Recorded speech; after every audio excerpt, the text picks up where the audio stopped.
With the Butt Kicker Gamer 2, what you see and what you hear is what you feel.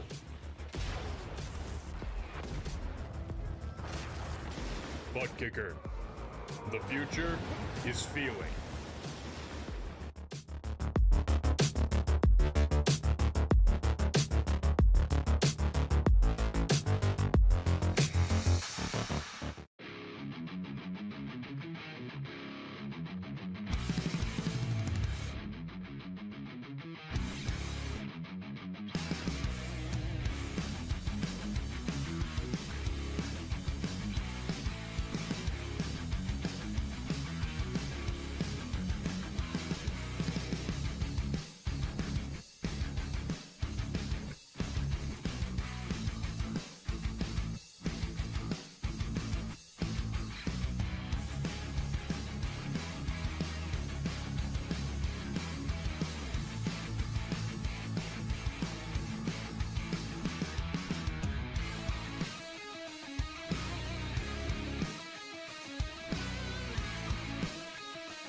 Welcome back, trackside, once again, race fans, here to the Turn 3 Racing Network tonight, the National Association of Stock Car Virtual Racing.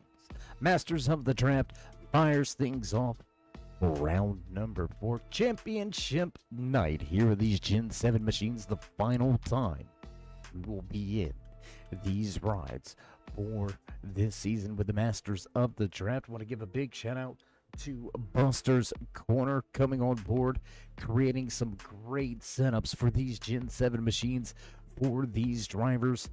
We've still got 16 weeks before we crown a season champion, but a series champion will be crowned right here from the high banks of Talladega Super Speedway tonight. 94 laps, the official race distance in the Talladega 250. So there you can see track temperature above 90. Nice weather here tonight. 5-mile-an-hour wind coming across, letting the fans in the stands cool down just a bit. So as we find a few moments here, as drivers are making their way for their final changeovers and into the pre-race tech area, we're going to visit your U.S. veterans qualifying session results. Walking away with the pole position here tonight in the final race in these Gen 7 machines, your points leader. Craig Thompson will bring him to the field. Jacob Drift, the Drift King, right there. Zach Lane and Daryl Johnson, Mark Ackerman round out your top 5 for qualifying. We've got points in hand to speak about too, so what do you say we just jump right into those? coming into tonight's race, as we've already mentioned, only 4 weeks in this Gen 7 mini season. And as music fades, some drivers' championship hopes have faded as well. We're going to take a look at those point standings, and there you see, as we said, that qualifying order looks much like your championship standings coming into tonight's. Greg Thompson leads Jacob Drift just by 1 point.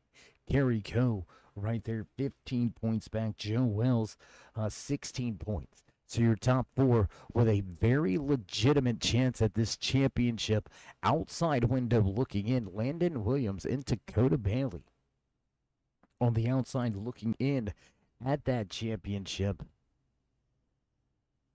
Brandon Browning, for some reason, that 48 is not being highlighted on the speed charts here in your championship standings, but Browning with 1 win as well, but well deep in the field. Some early trouble this season. Browning going to victory lane last week at Atlanta Motor Speedway, so he knows how to get the job done. We'll see how he goes the rest of tonight's race. Can he make it back-to-back performances to victory lane, be the first to do so this season? We'll find out coming up here shortly, just about 2 to 3 minutes before drivers make their way to the starting grid. So you see a few of them doing some stress tests down there on pit lane. So a lot going on. Bailey and Williams, 34 and 35 points back. They're going to need a big-time night to try to leapfrog themselves into that top spot when it's all said and done tonight. Tight race with those top 4. We'll keep our eye on them all throughout the night. So as the final few seconds roll off here and drivers get set to go through pre-race inspection, we're going to take just a brief moment, step away from the track, and bound for your national anthem. So don't go anywhere, race fans. We'll be right back. The most realistic online racing sim ever made. This is iRacing.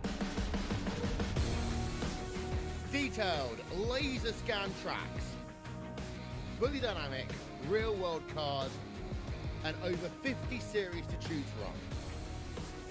6 online world championships offering over $400,000 in annual prizes.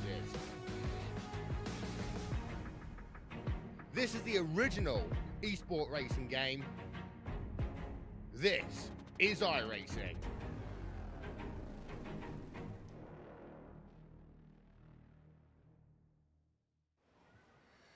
Oh, say, can you see by the dawn's early light what so proudly wailed at the twilight's last gleaming, whose broad stripes and bright stars through the perilous fight o'er the ramparts we watched were so gallantly streaming, and the rockets regular, the bombs bursting in air, gave proof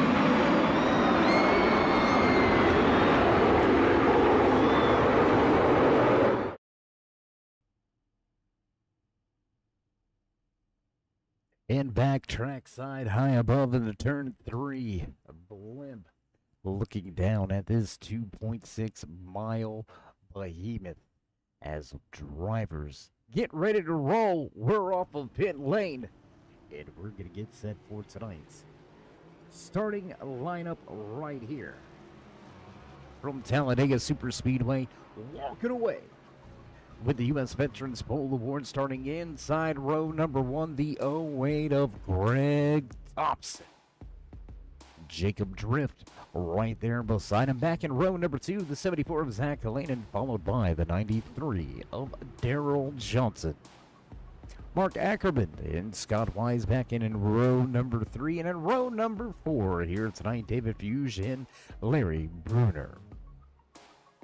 The 8 of Krishan Elliott going to start inside row number 5 with Sam Taylor. Rounding out your top 10, Tay McDonald and Joe Wells back in row number 6. And in row number 7 here tonight for the Talladega 250, the 54 of Landon Lacey and last week's race winner, the 48 of Brandon Browning.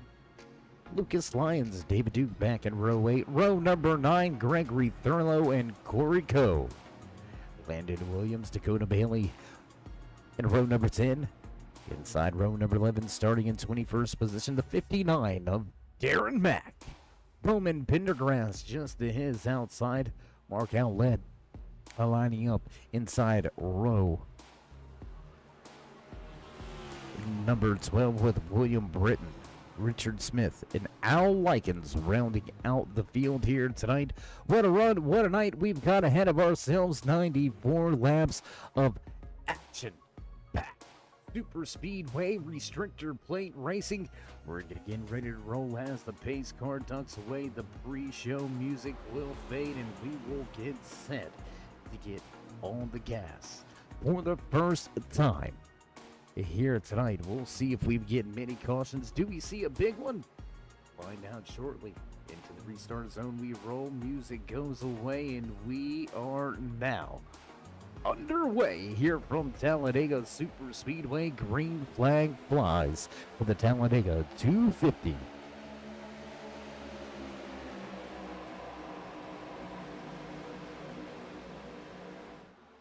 Looks like one driver out of shape. That's going to be David Fuge. Big moment there for the Nobility number 11 of Fuge. We're going to get with those Nobility teammates running on the high side of the racetrack. A little bit of a moment here on lap number 1. We're still side by side for the race lead. Drift with the advantage. Big push. Adam Thompson. Interesting to see Thompson jump down there and push Drift. Bit of a moment here on the high side. Check this out. Struggling a little bit with the push. Daryl Johnson. All sorts of sideways, slipping and sliding. Tail end of the car, not happy. The 31 of Scott Wise jumps down to the bottom. He's going to go around, look to jump back to the outside here after getting a bit of a run.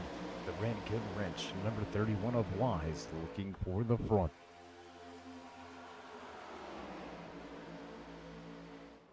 So we got drivers moving around early. Excuse us. Got drivers moving around early here tonight. Single file at the front of the field for the majority. Jacob Drift leads the race. Greg Thompson, Zach Halanen, Mark Ackerman, and Joe Wells round out your top 5. The 73 is going to make a move to the top. That's Tay McDonald. He's got some good company behind him. How about that Red Bull number 25 of Larry Bruner? He's in the mix. 3 wide now as they drop that 93. It is indeed a single file pack here tonight early at Talladega.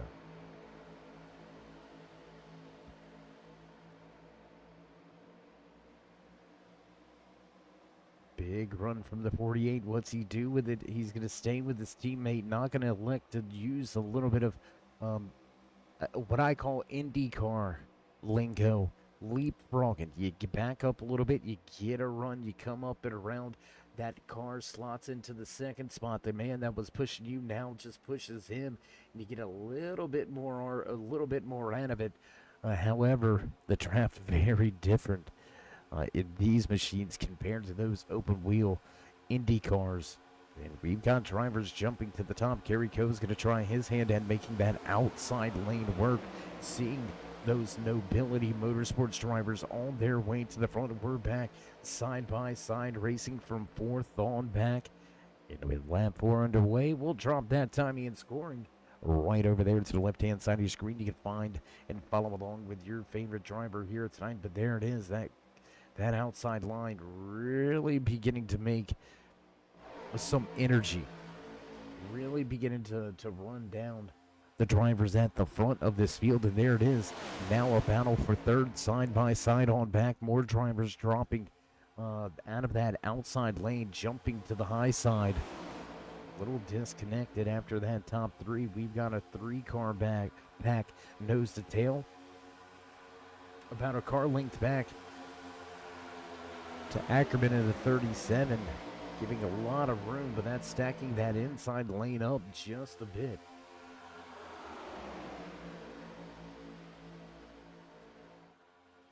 A little bit of a Magic Man moment going on there for the Scott Wise, second driver at outside lane in the good wrench number 31. The Chevy Camaro, he's going to have a little bit of now you see me, now you don't. And right here at the front of this pack, it's got to be a little unsettling for the drivers he's around. Let's jump up here, watch your race leader Jacob Drift as he continues to lead this field. Started from second, and we got trouble. We've got trouble. Brandon Browning's going to be involved in this one. Big smoke in the back of the pack. There you can see, I believe that's the 73 caught up and involved in this one as well. Big trouble now. Oh, man. Oh, my gosh. Did you see? And the 24 is going to catch a piece of this one, too. Oh, my goodness. Take one more look at it here. Lap number 5, caution coming out for the first time. We're going to check back with the caution. There you see, yeah, just a push gone wrong. I believe that may be the 20. Oh, the 24, hard impact. 73, big impact as well. My goodness. Hard hits for all of those drivers involved. Tate McDonald, Lucas Lyons, Thurlow, Dakota Bailey, Richard Smith, Brandon Browning, all caught up early. So the big one happens on lap number 5 here from Talladega Super Speedway. That's going to put us under caution for the first time. Looking, a lot goes on in these restrictor plate races. And we're going to take a moment here because it's championship night. So we're going to take a look at who was involved here. Are any of those championship contenders involved? Dakota Bailey had that outside shot looking in. He's going to have to burn that quick fix for sure because that was some heavy contact.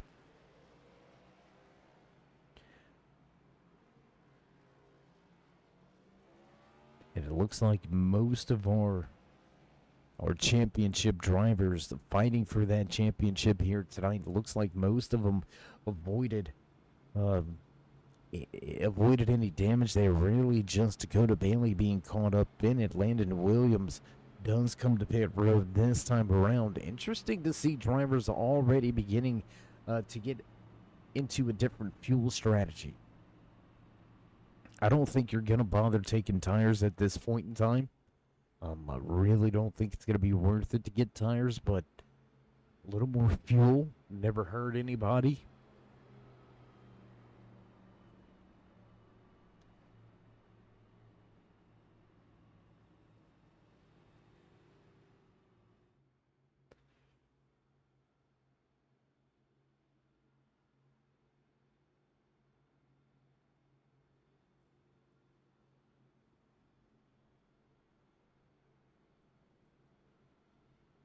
And with something we got to look at too now is with an early caution catching out about 5 to 6 drivers.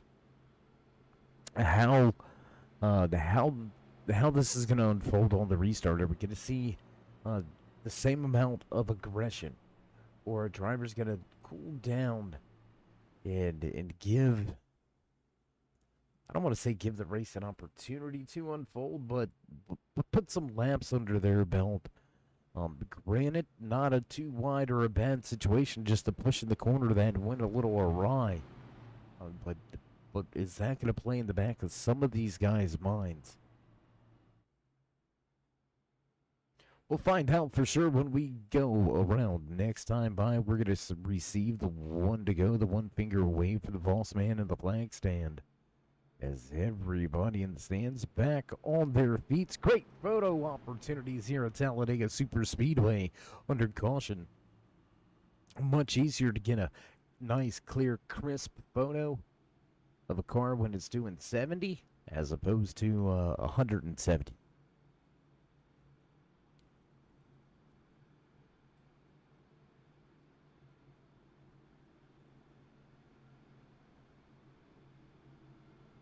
So your top 8 drivers electing to stay out. They're going to be on a different pit strategy now.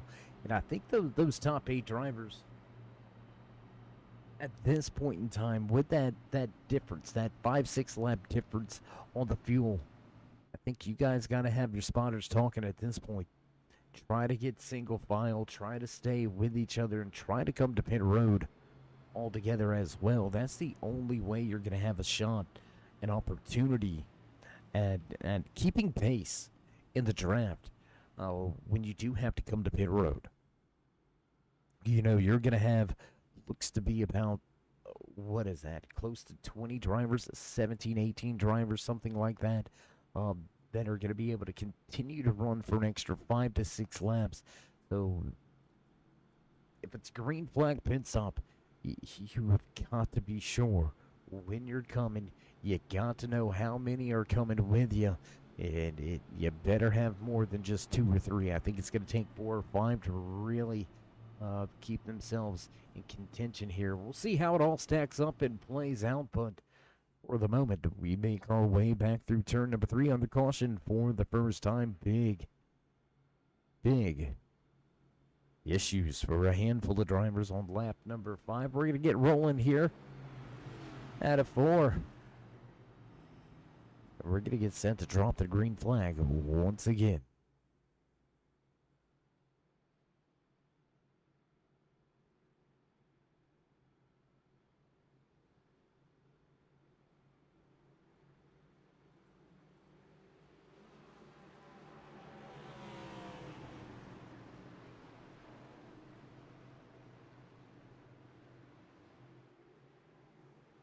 And there it is, pace car away. We are set to go back green flag racing. Long way to the restart zone. Here we are, and away we go. Green flag flies once again. Drift with a good jump on the field. Look for him to slot right in front of that 08 of Greg Thompson, just like at the beginning of the race. Big aggressive push, big aggressive bump there from Thompson on the tail end of that Drift King 14. Zach Lanen, he's going to wisely stay right there behind him.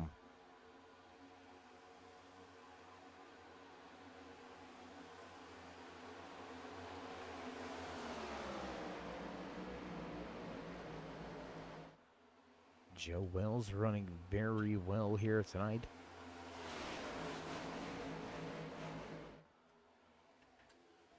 And that wreck's not messing with anybody's confidence at the front, man. Thompson all over the rear bumper of Jacob Drift.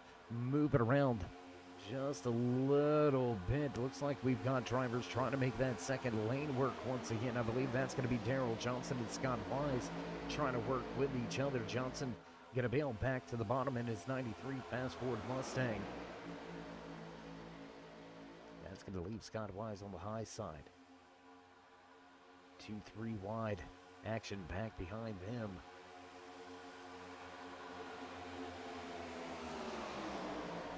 Al Likens heading backwards on the top. Looks like nobody wanted to play with the 3 wide situation just yet, not after what they just seen unfold. Top 5 single file side by side back from there.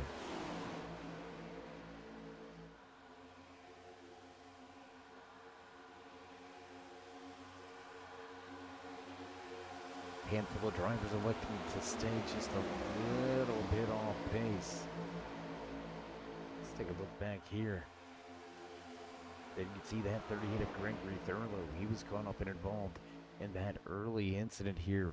Not looking like he wants to be too playful at this point in time, but a man that's hunting the front. Leading that outside lane, here comes that 31 of Scott Wise.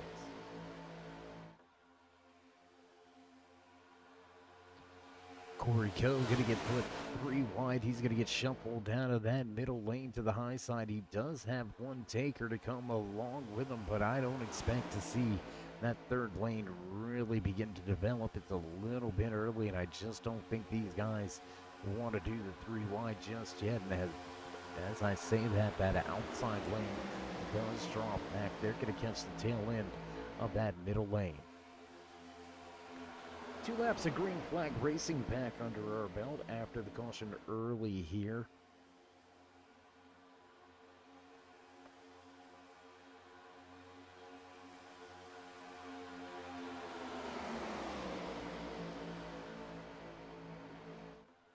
Again, drivers just still trying to feel everything out. Everybody very familiar with the draft package by this point. Everybody's just trying to figure out how these Gen 7 machines really work in the draft, whether that tandem is going to work out, how much it can push. You can see a lot of movement at the tail end of some of these guys as they get those big-time pushes.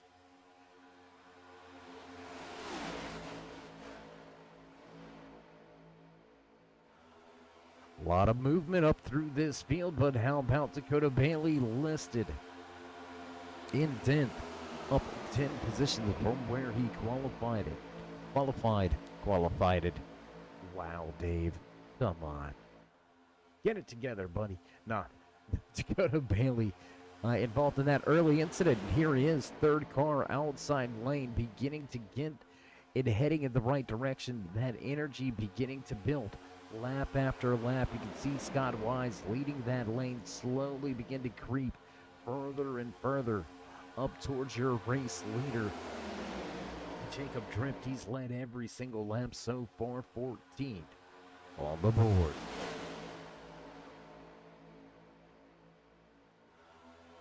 You want to know what it's like at Talladega in the pack? Here we go, taking a look on board of with Landon Lacey. Jared Mack right behind him, a lot of drivers all packed up here, all 25 plus drivers in this big pack. You can see a lot of movement out of these machines. There it is. I wasn't kidding.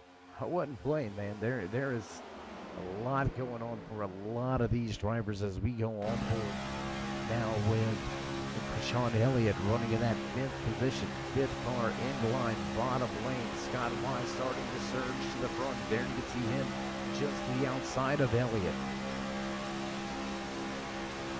Even further back in the field on the bottom of the racetrack, the 40 of Bowman Pendergrass. Take a little look off of Pendergrass's Chevy Camaro.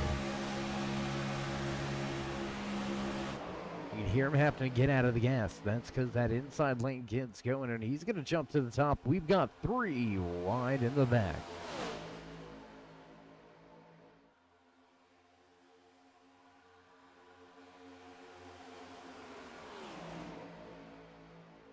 Side by side again at the front. Scott Wise starting to inch closer right there, closing in. Big push from that 11. Fuge with a big push on the tail end. And up to the outside, here comes Thompson. Thompson gonna bail from the bottom and into the outside wall. Big moment. Thompson throws a late block, and he's gonna get turned into the outside wall off the nose of the 31. Heavy, hard, significant contact. How that didn't end up bigger, and you can see the wounded warrior now, Greg Thompson, all alone, and he's gonna lose a ton of ground here. And after that trouble, driver's going to scatter. 2 wide racing near the back, but it's also going to break us up a little bit. A big run going to be generated here for Fuge. Once he do with it, let's go on board here with David Fuge as he catches up. Does he jump to the outside? There's the move. There's the move to the outside. Looking to go around that number 8 of Sean Elliott. And does he have help? Help coming behind him, but not quite there. Trying to get by that Fighting Irish, number 8. Notre Dame sponsored Toyota. And again, that outside lane, it's there. It's just not working. It's going to take them a little bit of time, but does the inside gain the help and numbers they need? Looks like we've got some battles of some colleges right here, 4th and 5th, bottom of the racetrack. Wells and Fuge, or I apologize, Wells and Elliott as Fuge back into the mix of that nobility number 11. A little bit of a swap as Wise goes to the tail end. Oh, and contact again across the nose.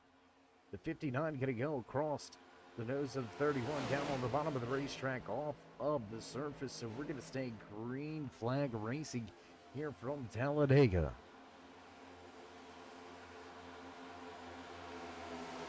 Close quarters at the front, 3 wide, 2 rows deep. Big run on the high side. Fuge did not want to play with it. He went right to the top. Oh my goodness. Things getting close here as we've got, whoa, big wiggle on the high side. That's going to break up the run on the high side. Look for Jacob Drift. Trying to surge back on the bottom. 3 wide for your top spot. First through 6, all packed up. The 3 will cross the line first this time by new race leader here from Talladega. Joe Wells takes that at the line. Close side drafting there as Wells dropped from the middle down to the bottom. That's going to leave the 8 of Elliott as the meat in the sandwich. And here comes that big run. Drift not wanting to work with the 3. He's going to jump to the high side, but Fuge going to motor right around with help from teammates behind him. And oh, Bailey hitting the down button on the elevator, man. He went from the top all the way to the bottom. New race leader this time by 3 wide as Fuge cuts across the nose of the 24. Does that 11 cross the line first? Yes, he does. And indeed, he's going to lead a lap. New race leader once again at the line here from Talladega.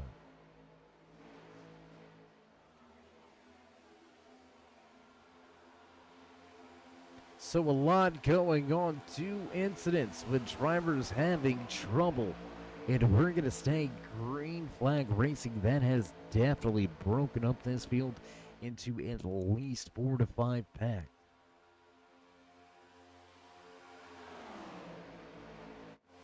Top 9 all running with each other. Then we've got a small group of drivers right here. Coe, Wise, Duke. They're looking at trying to pick up Taylor and Ackerman if they can. Make it a 5-car group. Lucas Lyons a little further back, sitting in 15th. These guys have been single file for quite some time here. Looks like they're willing to just ride it out for a while. The only thing we're looking at here, Larry Bruner, the 4th car back, that Red Bull number 25. He's yet to come to pit road, so he's going to have to make a stop before anybody else in this pack with him. That's going to put him at a bit of a disadvantage. While up at the front, they're still going at it. And just as I say that, they're going to go single file, and it looks like we got a driver to pit road. Landon Lacey going to come to pit road. No, there's no way that was Lacey.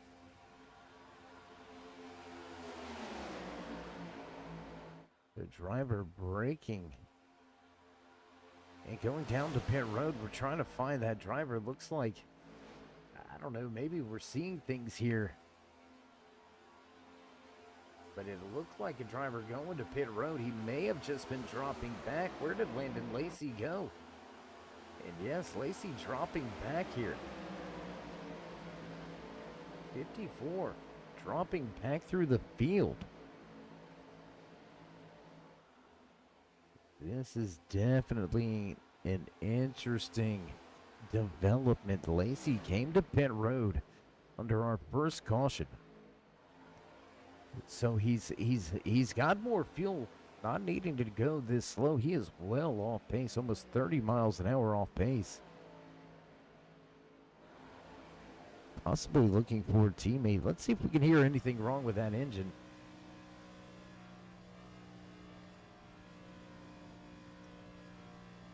I am not sure. I am at a loss for words. But whatever it is, he must know what he's doing. We're going to head back outside of the car and back around the track. Back to that lead pack. Fuge gonna lead. Bailey, Wells, Johnson, and Elliott gonna round out your top 5. Landon Williams right here now running inside of your top 10, sitting in 6th. Jacob Trimp gonna slide back to 7th with Zach Elaine and Corey Coe. Back behind Elaine and Coe, 2.5 seconds back, leading that next pack of drivers. But again, here in this pack, this lead pack of guys, 7 drivers right here. We've got 4 of them on one strategy, 3 of them on another. Fuge, Bailey, and Williams all came to pit road. On lap number 5, under caution, they've got more fuel. The drivers in this pack are going to have to break away and have a very coordinated effort coming to pit road. Let's make no mistake about it. Long green flag run now over almost a 20-lap run. That's going to force these drivers to come to pit road very soon. But again, very differing strategies at the front. The second pack, it's a bit of a mix. Back through the rest of this field, we've got one pack that has been to pit road. We've got a few drivers scattered in that pack as well. And what has happened to Landon Lacey? Let's go check in with that 54 once again. This driver stays single file at the front. There's Lacey heading back to the tail end of this pack. Going back and picking up that the Nobility 48 of Brandon Browning. Browning listed 1 lap down.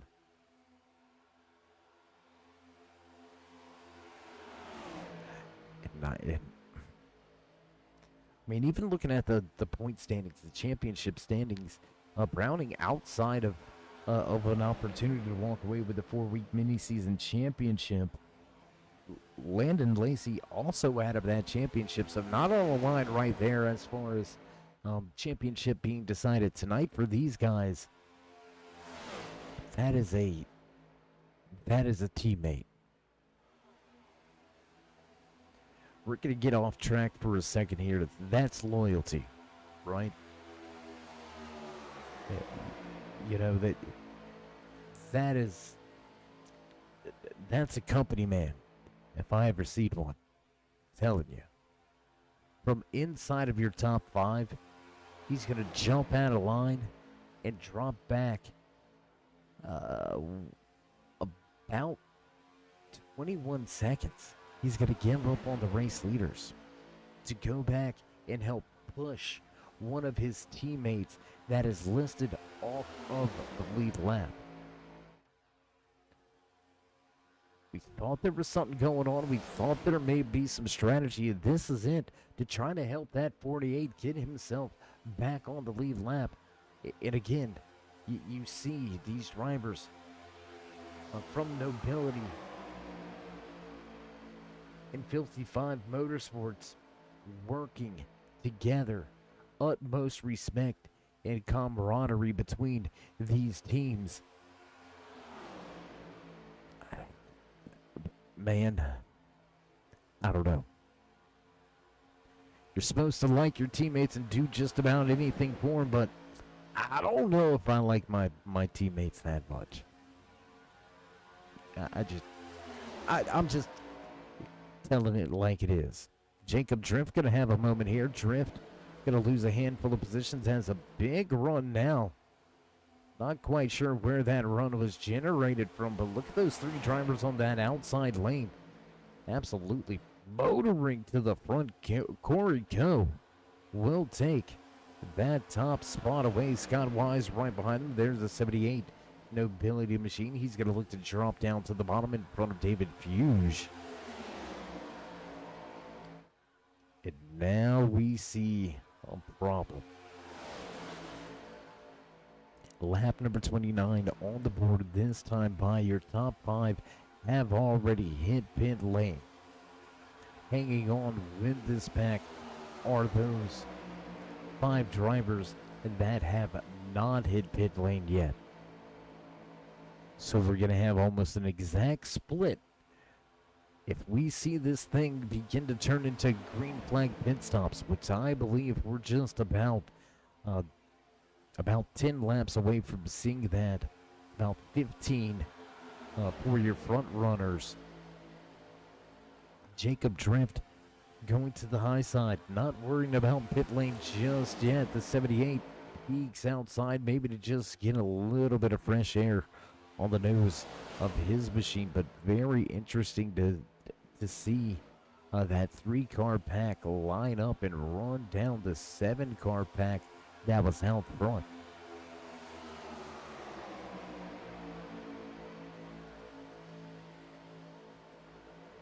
So we'll head down the backstretch and into turn number 3. As everybody chasing after your race leader, Corey Coe, going to take control of the race and bring him out of turn number 4.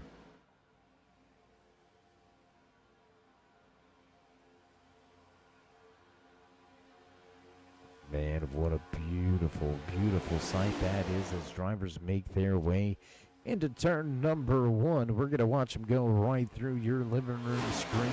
Oh my goodness, love the sound of those machines as the front of the field beginning to stretch themselves out once again. There you can see second, third pack going by Corey Coe, showing the way. Scott Wise, David Duke, all right here near the front of this field. David Fusion, the 11, going to drop back from leading to 4th to 24 of Dakota Bailey right here as well. So we've got that Filthy 5 Motorsports in nobility makeup here at the front. Will the guys in the rear be able to make up any ground?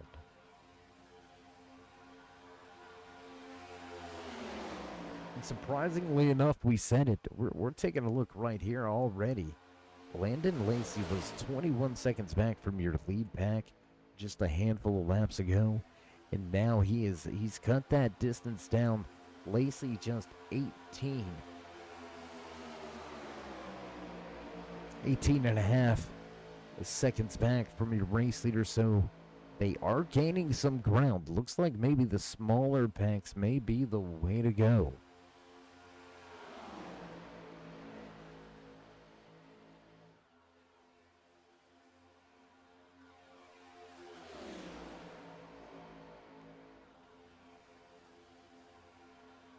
A third of the way through tonight's Talladega 200 right here for tonight's Masters of the Draft Season Championship. That's right, it's going to be the Gen 7 Season Championship.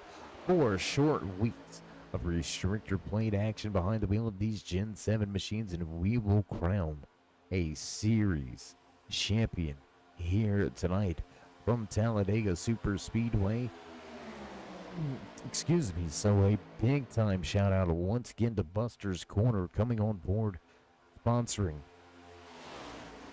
this season here with the National Association Stock Car Virtual Racing, the NASCVR, showing out here at Talladega. Early issues for a handful of guys. They've since turned it around, and here's those green flag pit stops. Drift and Helanen going to come to pit road. Britton, McDonald, Ackerman, all to pit road as well. So it's going to be a 5-car pack to pit lane. But Drift and Helanen is going to have a little bit of separation between themselves and the guys that came behind them. Meanwhile, front of the field, your top 5 continue to stay out on the track. They've got company: Joe Wells, Darrell Johnson, Krishawn Elliott. Hanging on to the tail end of this pack, they've all got to get to pit road as well.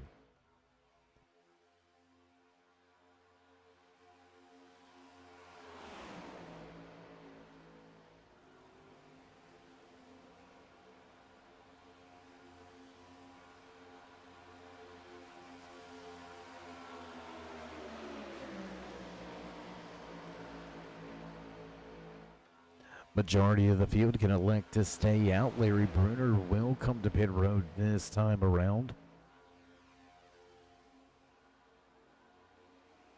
It looks like maybe some speeding penalties handed out to a handful of drivers. 64, very long stay on pit road. Ackerman and Pendergrass have been on pit road for quite an extended stay as well. Larry Bruner working his way down pit road into the box. Right sides go up. There's that break for pit road. Joe Wells going to bring Darrell Johnson across. Sean Elliott down pit lane with him. 51 of Landon Williams elects to come as well. Williams already made a stop, but he's going to come top off with his pack of drivers.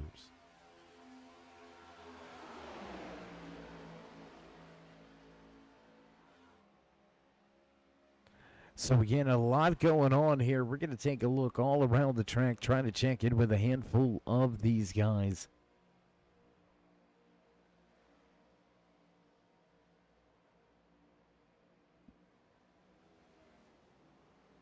It looks like your top 12 now. Still out on track. Those are the guys that came to pit road around lap number 5, lap number 6. But it's a big gap from this 5-pack lead pack back to Lucas Lyons. There you can see, well, Lyons and Likens both going to come to pit road this time around. Taylor, Thurlow, Lacey still yet to make their green flag pit stops.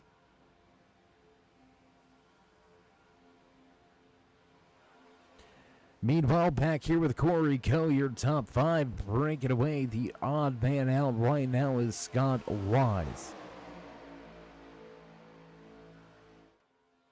Well, Coe, I don't believe, is officially part of 55 or Nobility, so it's a 3v2 right now.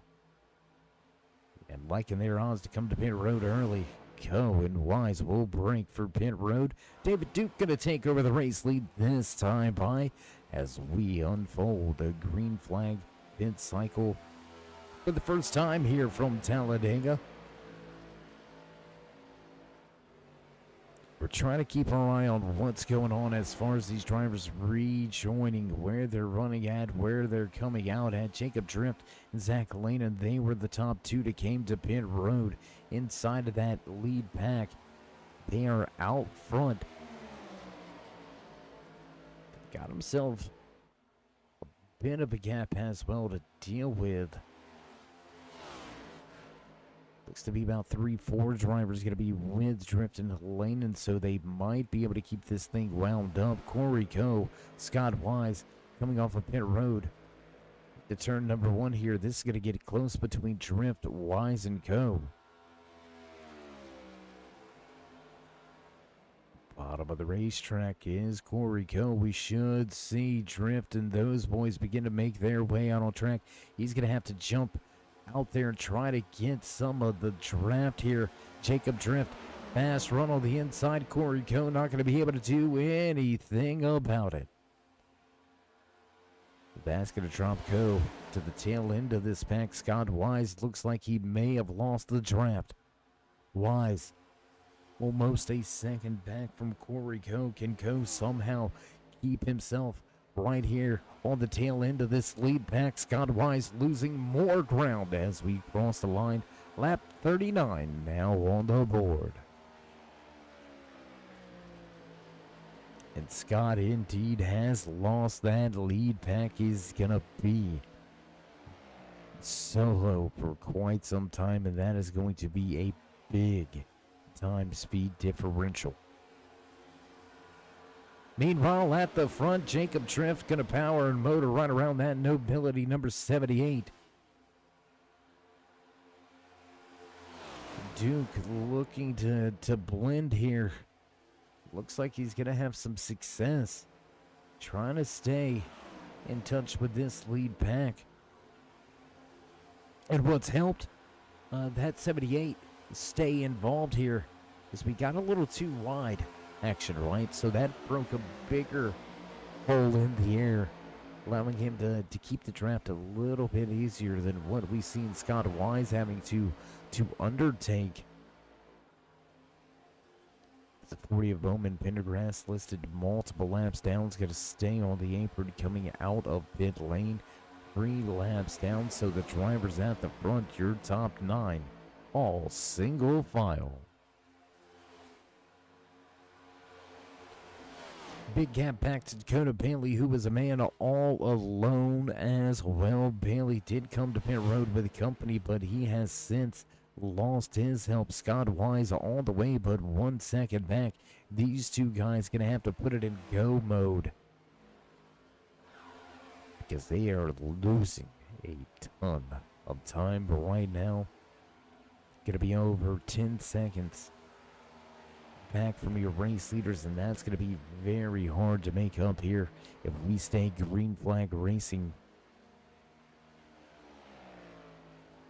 So we'll see how it all unfolds. We'll see how these drivers go about their business here tonight. Looking back off of Scott Wise, Lucas Lyons, and Al Likens beginning to close in. That's going to vote well for Wise as well as Bailey. They're just going to jump right to the high side, closing speed just a little too much to try to whoa up and push the 31. They're going to go around, drop down to the bottom, give them a sniff of a draft here. But Wise has got to be careful. Behind the wheel right now, Wise has got to be careful. The 24 of Bailey, he's not going to allow it to happen.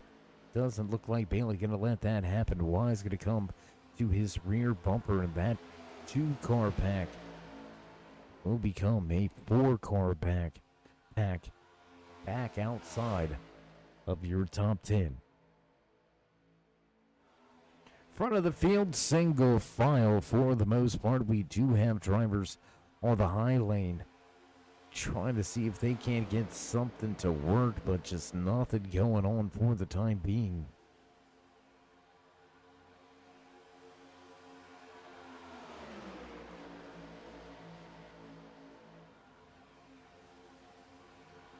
So drivers able to go about a third of the race before coming to pit lane, but that was after a handful of these guys already made a pit road trip. So we'll look to see if this second stint isn't shortened up as we continue the long green flag run here tonight. Almost 40 laps of green flag action. And it looks like Corey Coe wanted to be part of the action. He's trying to get that second lane built up and rolling once again. Nobody really going with him for the moment. I believe that may be the 74 of Zach Halanen, and it is Halanen. Willing to go with them, but they're not going anywhere quick. And how about this guy right here? Inside lane. Just went 1 lap down. Greg Thompson took the pole position here tonight. Looked like he was setting himself up for a tremendous opportunity to walk away with the season championship, the 4-week mini-season Gen 7 championship trophy. Now listed off the lead lap in 18th. Jacob Drift leading the race. Came into tonight's race 1 point back. He's led a handful of laps. He controls his own destiny at this point out front of this field. Corey Coe back in 6th. 14 points behind Drift. So for the moment, the Gen 7 championship looks like it may be coming home with that 14. It's going to be a fluid moving thing here tonight. We're going to try our best to keep you informed on where everybody's running, how that championship battle is shaping out. Thompson, Drift, Coe, Wells. All with the realistic opportunities of walking away tonight as the Gen 7 champion. Landon Williams, Dakota Bailey, outside opportunity. Bailey had trouble already, listed now 15.5 seconds back. He's going to need a caution for help.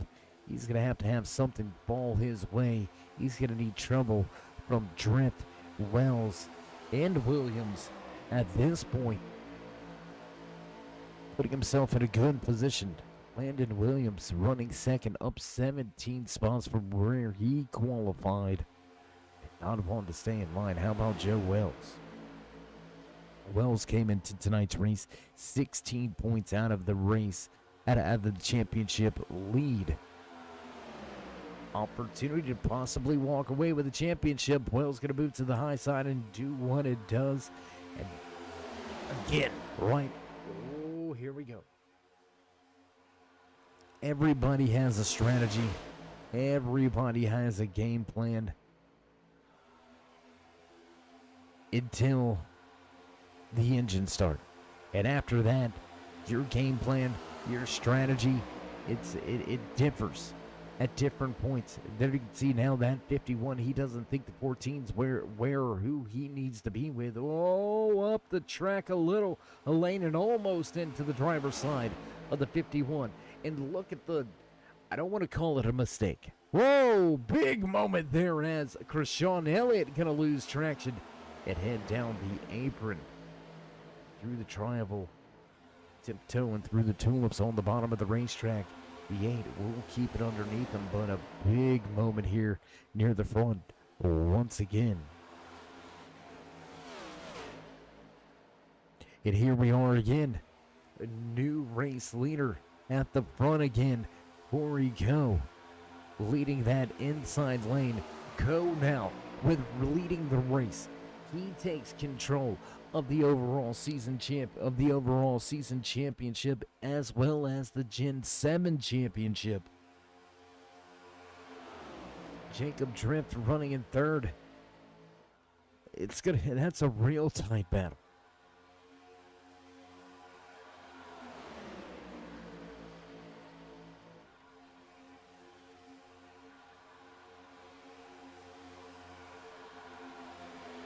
Driver's going to go across the start-finish line. Pack racing at the front, side by side. We've got lead lap cars that are listed one lap down, all right here in this lead pack as we fire out of turn 2 down the backstretch. And into turn 3 once again. Here we go. Outside lane starting to creep forward. Joe Wells going to take the top spot away into 3.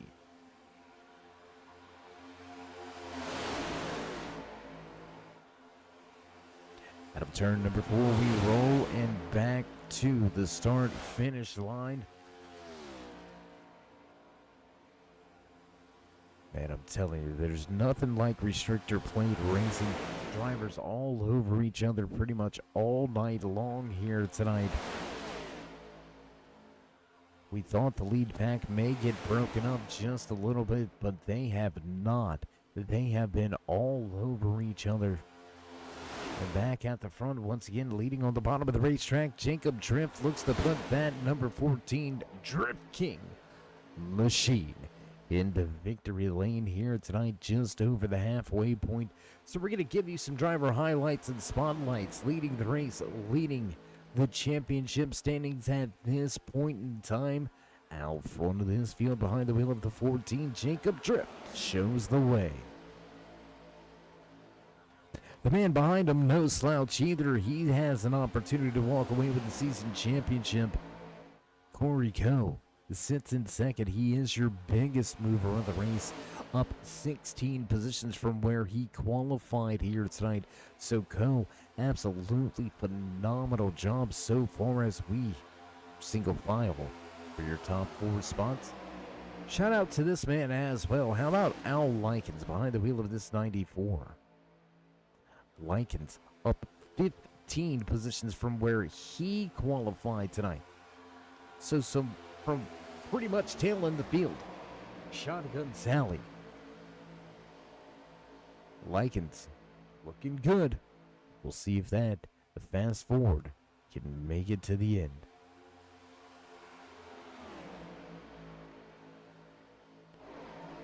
Back at the front, I believe that's going to be, is that Thompson at the bottom of the racetrack again? It looks to be Gregory Thompson. We don't want to call that prematurely, and yes, it is Greg gonna fall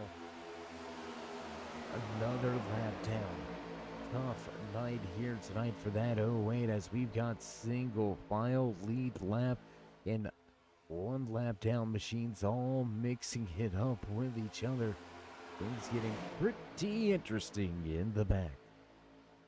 Well, I say in the back, but it's right here at the front as well. There you can see race leader Jacob Tripp going by, putting these drivers off the lead lap. And that's going to lead us into our mid-race report. 26 drivers took to the starting grid here tonight. We have still got all 26 on track. Handful of drivers with trouble, handful of drivers utilizing that quick fix. And looking to have a race fix. Handful of these guys listed off the lead lap. Lap now, only 16 drivers remain on the lead lap. It's going to be a long ways before Scott Wise has to worry about being put off of the lead lap. But down the pit road, about 20 laps ago, these drivers are only going to be able to make it about another 10 to 15 laps before we will see what could be our second round of green flag pit stops as we go on board with the G Lightning, number 3.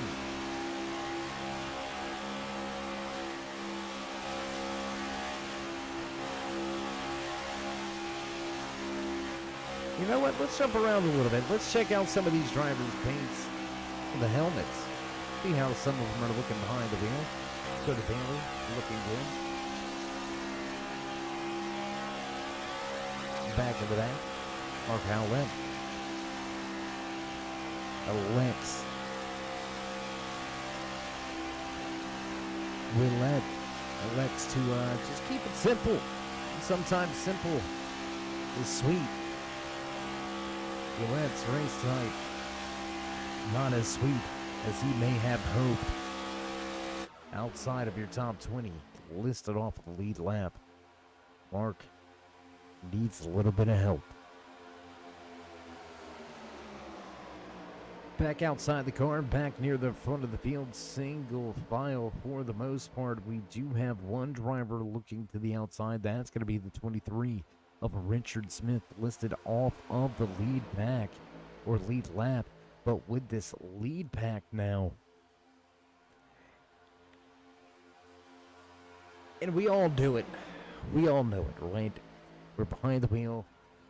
We run up on a driver that isn't on the lead lap, and we start to get a little frustrated. We start to get a little aggravated. What's he doing? Why is he here? He's a lap down. What is he doing? Someone talk to that guy. You know, there's a lot of chatter on the radio when that happens, but how about we're gonna force some critical thinking out of the race fans here. How about if that's you? What are you gonna do in that situation? If you were behind the wheel of that 23 machine, just move over, let him go? Absolutely not. You're gonna do everything you can to try to minimize that deficit. You're gonna do everything you can to try to keep yourself on the lead lap or get yourself back on the lead lap. The best way to do that is to race hard at the front with the lead pack. So as we cross the line and lap number 57 goes on the board, I want to give a brief reminder, if you haven't already, show these drivers the support, love, and appreciation. Drop them that thumbs up if you join us just here tonight, or if you've been here all season long. We've got 16 more restrictor plate races coming at you for the overall season championship. We're going to step out of these Gen 7s after we crown a king here tonight. Move into the old school 87s. That's right, throwback to the 80s era for the next 4 weeks for these NASCVR Masters of the Draft drivers. So I challenge you to bring a friend along. Tell your friends, tell their friends to come hang out with us as well and join us in that push to 3,000.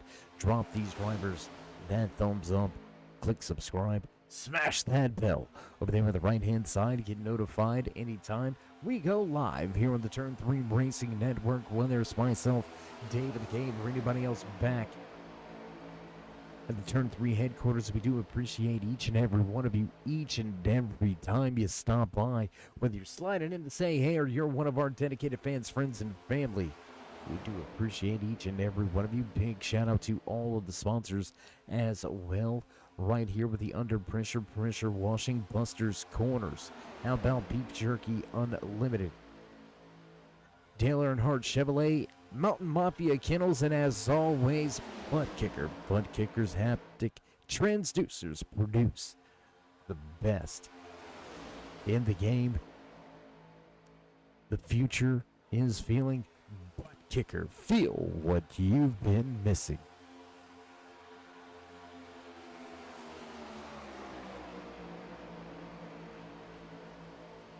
Well, we've had some comers and goers. So raise his hand. He's I mean, we raise his hand. That's, I love it. Absolutely love it. As you can see, we like to interact with our chats out there over on the YouTube side of things. That's where you can mainly find all of the content. You can check us out also on our Facebook page, Turn 3 Racing Network on Facebook, Instagram as well, but YouTube, that is where you find the majority of our content. And you know, we like it when we have the fans come in, whether they're it doesn't matter who they are. Don't be sorry, we love this. No matter what fan you are, we're gonna have fun with you out there in the chat. We're gonna ask you some questions. We're gonna get your thoughts on things. Now, always a pleasure to interact with the fans of maybe the network, but of always at least one or two of the drivers or possibly an entire team. So always good to have fun with the chat. And speaking of chat, is this real chat? Is it? Looks real out there. I don't know. I wouldn't want to be behind the wheel at this point in time. A lot of drivers in this pack. It can be a little bit deceiving. You got Mark Ackerman here in the pack, 37, listed in 16th. First driver, one lap down. William Britton also right behind him. Richard Smith and Greg Thurlow also in this pack of drivers. At 23, looking to the outside once again. Smith doesn't want to sit there. He wants to get his lap back. And whoa, big moment. Big moment as Ackerman going to have some issues. Somehow drivers get to scatter and make their way around a big mishap that could have caused a lot of chaos for some of these guys. So, I mean, it's... Whew. And that's going to be the third incident we've seen like that tonight. That has been big. That had huge implications. And somehow these drivers were able to ride out of it. Meanwhile, oh my goodness. Meanwhile, front of the field, Jacob Drift still out front. Corey Coe, championship contender, right on his rear deck, led Darrell Johnson, following David Duke. I believe Greg Thurlow is going to be in this lead pack, and there it is, that 38, sitting right behind a 3 of Joe Wells. Halanen up in the mix as well. Zach Halanen with a good solid run. Zach helped Jacob regain that top spot after that round of green flag pit stops. See if those two link back up once again.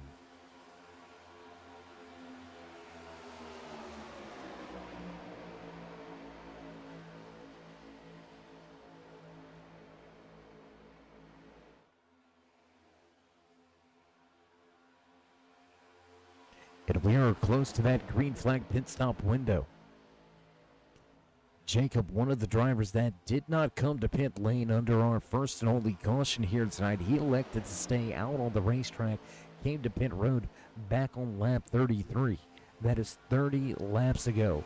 Right now, drivers are going to have 31 laps remaining, 30 when we cross the line next time by. So we are in that fuel window. Look for these drivers to begin to eyeball that pit road entry. But most important thing, especially for these drivers chasing after this Gen 7 championship tonight, Jacob Drift, Corey Coe, Joe Wells, Landon Williams. These are guys that still have that opportunity for the checkered flag, for the race win, for that Gen 7 championship. This is going to be your money stop. Speaking of money stop, here it comes. Oh, lock up by the 78. Looks like he may be a little quick. Zach Layden going to have some problems. He's going to be in pit. Well, not pit lane. He's going to be in the infield grass. But there you go. That is a prime example of what we were discussing. Money stop right there. You have got to be on it coming to pit road.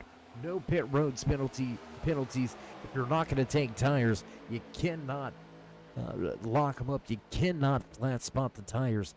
That's going to give these guys that staying out on track a little bit of an advantage. Now it's the 93 of Darrell Johnson for the first time tonight.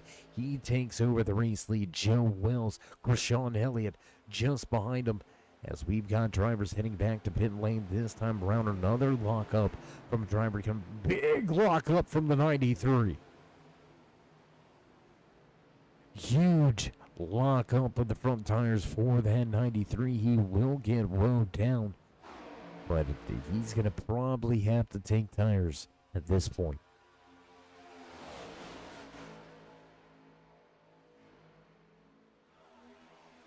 So we've got to change another guard again. 54 of Landon Lacey takes control of the race lead. The 48 of Pendergrass down multiple laps now. Lacey went back to help a teammate. But we thought he was crazy. We said it, didn't we? We thought he was crazy for dropping back. Or I said he was crazy. Let's just put it that way. And here he is, now leading the field. Still not sold on the strategy. I'm not going to play around with it. Still not really sold on the strategy. We'll see how it all plays out, how it shakes out. But for the moment, Nobility in 55 back at the front of this field. 54 of Lacey's going to show us the way. Bailey right behind him. Lucas Lyons into 52. He's right on the rear deck lid as Al Likens again. Likens, biggest mover of the race now. 23 positions gained throughout tonight's race. Fast forward Mustang for Likens. What a run.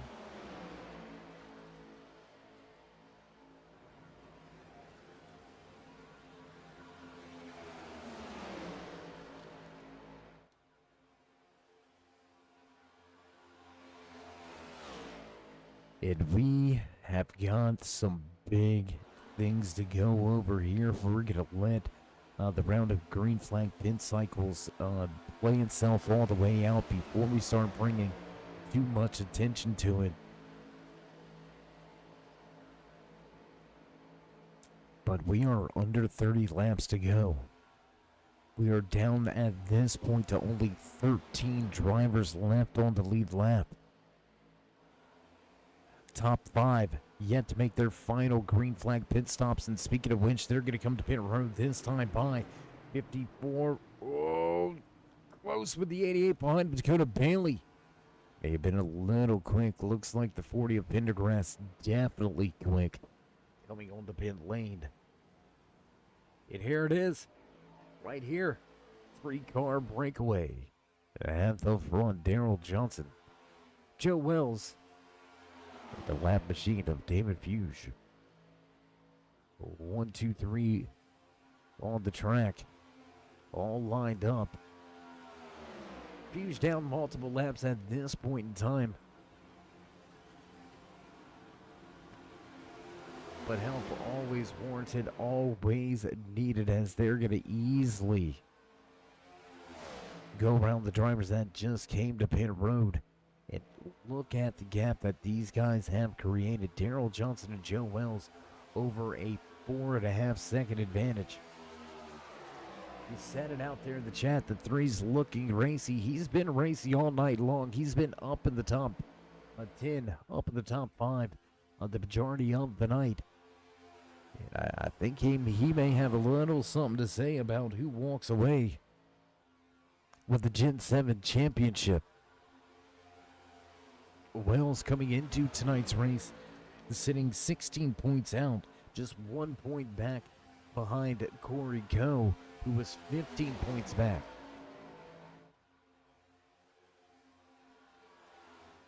Wells sitting 1 position in front of Coe as we run with 25 laps to go. So that's the point he needs to jump in front of Coe in the championship standings. But Wells needs the race win. He needs to find a way to get to victory lane. Jacob Drift in front of him. Pit road speeding penalty, and that is all it takes. We talked about needing to be on it. Unfortunately, Drift missing pit road speed, narrowly missing pit road speed. But look at the predicament he now finds himself in, having to race hard just to stay on the lead lap. Championship hopes going out the door. It's getting close. Thompson, multiple laps down, back in 22nd. Jacob Drift, almost 1 lap down, sitting in 13th. So right there, that is almost enough to put Wells and Co.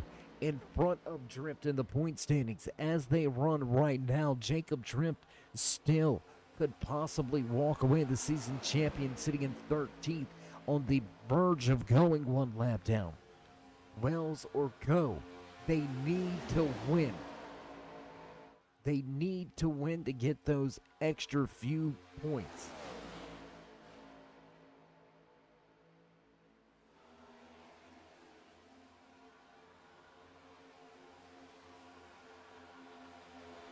I mean, going up right now, let's paint the picture, right?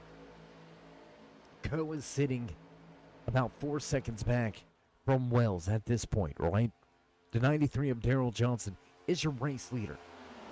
The 4th car in line right now, he's sitting in 2nd. He's in control of his own destiny. How much do you want to play with it at this point? David Fusion, the 11, that's behind you.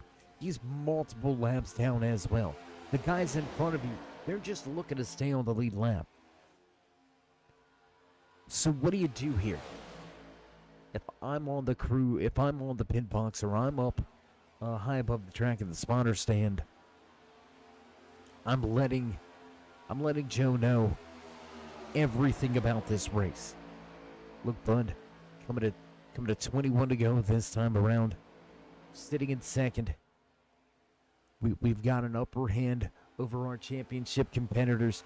We got to keep it clean. We got to keep it at the front and take a shot here in the last handful of laps. You still need to win to take home this championship, but we are in the absolute best position that we could find ourselves. Let's just ride this wave on out. And then just keeping them calm, really just letting them know what Fusion's doing behind them, but what Drift out there, 3 cars in front of him is doing, because as he's running tucked in line behind Johnson, not very much that he's going to be able to see. We're going to take a look on board here, and there you can see. We can see, he can't see. Not a whole lot on the field division department for this number 3. So again, a lot going on, a lot happening. Championship very, very fluid here tonight.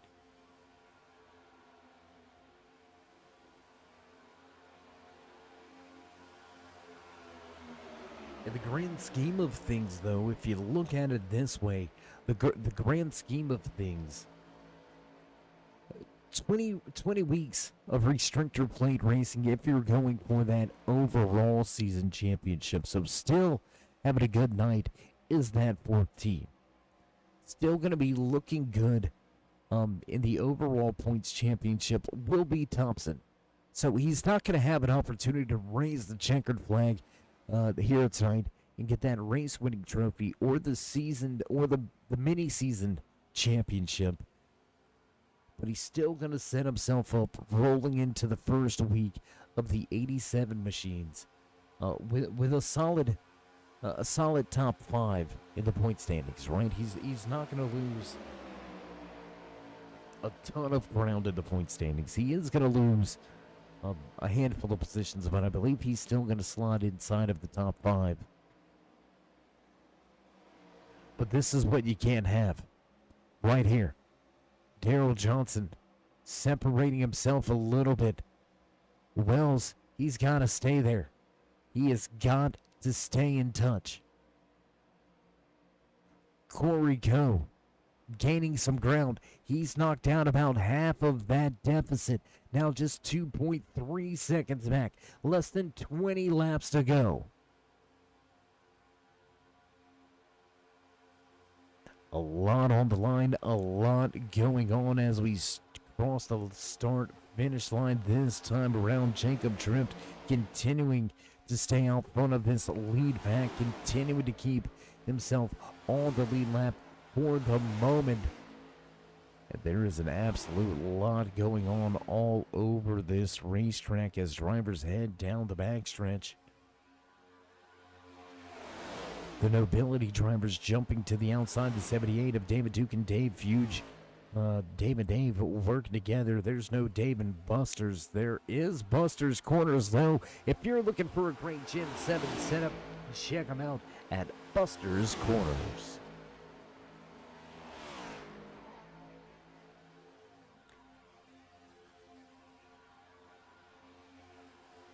We're keeping our eye on that gap. It's beginning to grow once again. Wells losing Coe just a little bit. He's going to gain back about a half a second.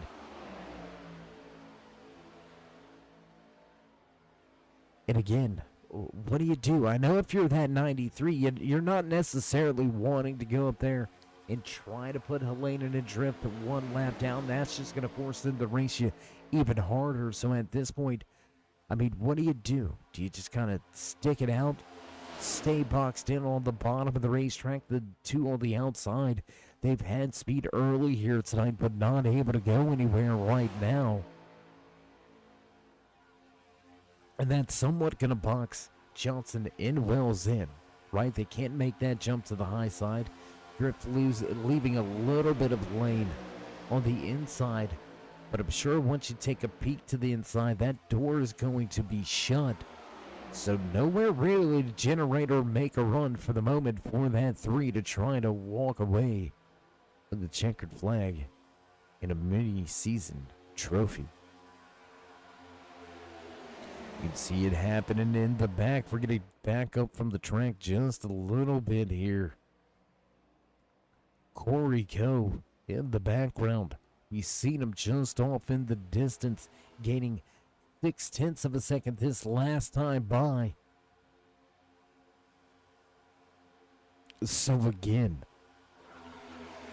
drivers doing a ton as we go high above the track in the turn 3 drone cam, watching some of this unfold from the sky with 15 to go.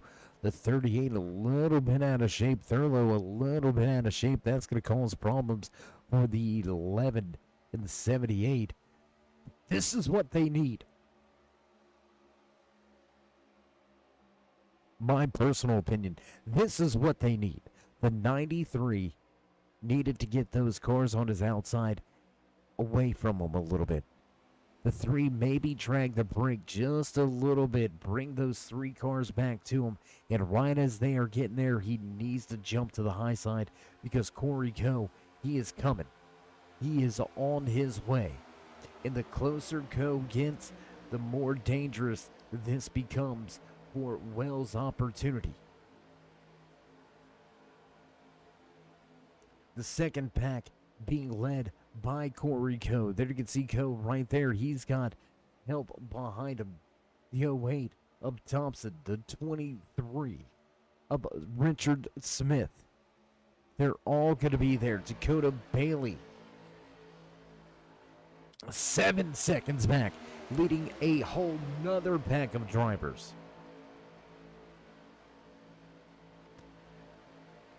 Bailey, very, very long shot at walking away with the season championship, especially with Wells and Co.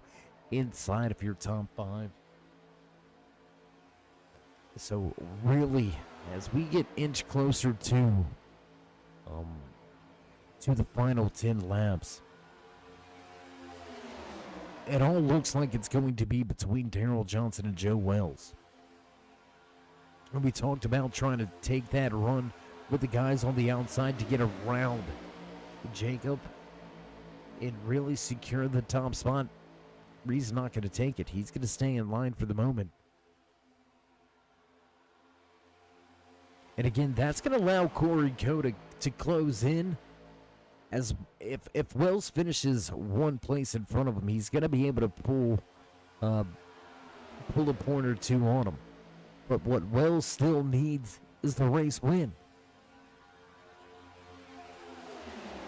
If Corey Coe walks away with a win, he's going to walk away with the championship. You cannot give that 9 the opportunity to jump to the outside. You have got to take the run. I'm not sugarcoating it anymore. 11.5 laps remaining. 11 when we cross the line this time by, and Corey Coe has brought a string of cars to the front after being strung out over 4 seconds back. He has caught up. Drivers making some moves here. 38 going to look to the high side. Handful of drivers looking like they might want to go, and there he is. There's the move from that 93. He's going to jump to the high side. A lot of lap cars still down at the bottom. This may not quite be what they needed. But what this does, this boxes Coe in. So, I'm sitting here saying you need to go. If he goes and it doesn't work out, this is going to be Dave's fault. Good move right there. He's going to shuck that 93 and drop right back down to the bottom. You can have these guys in front of you. That's fine. What you need is those other 2 that are with you. You need them behind you. And that was a phenomenal move from Wells. Phenomenal move to jump to the high side, work with that 93 for a moment, shuck him, drop him, and get back to that inside lane. He's in control of the race lead, but he's got help from the 23 and the 38. The numbers are on the bottom. Though momentum will be there, the energy will as well. And now Darrell Johnson drops to the bottom.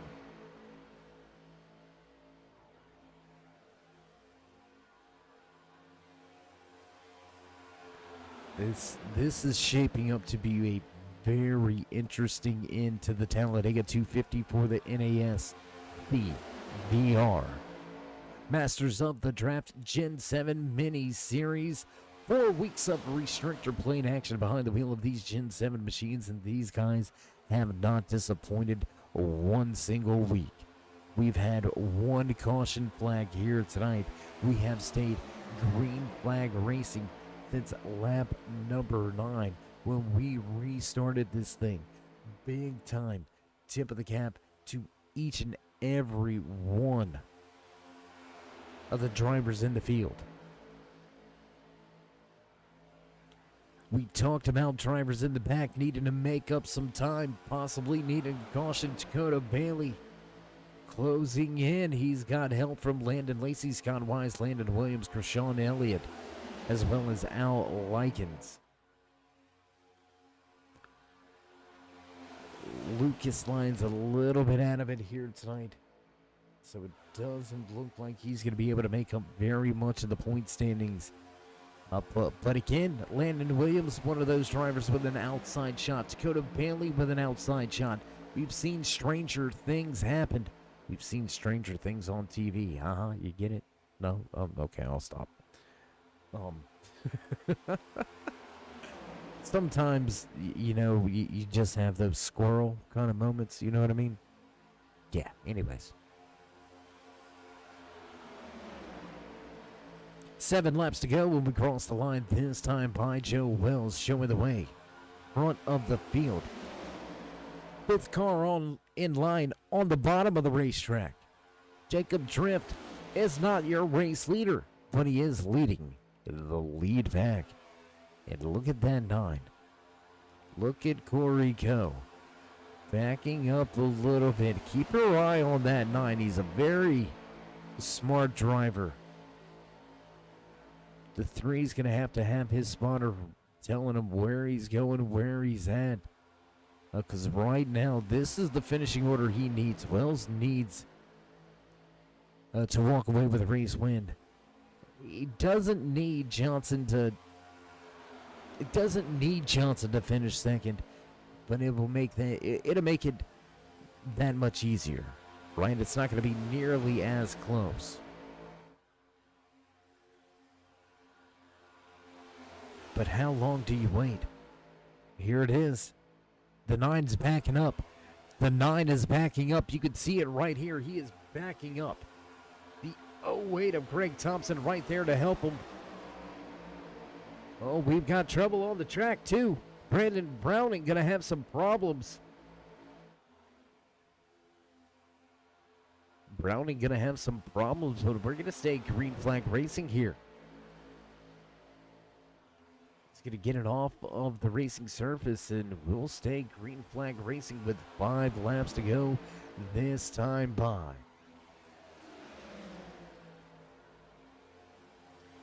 Love that camera shot. Love the view, just how fast these drivers are getting around the track. Single file racing into your lead pack. I'm telling you, man, these guys,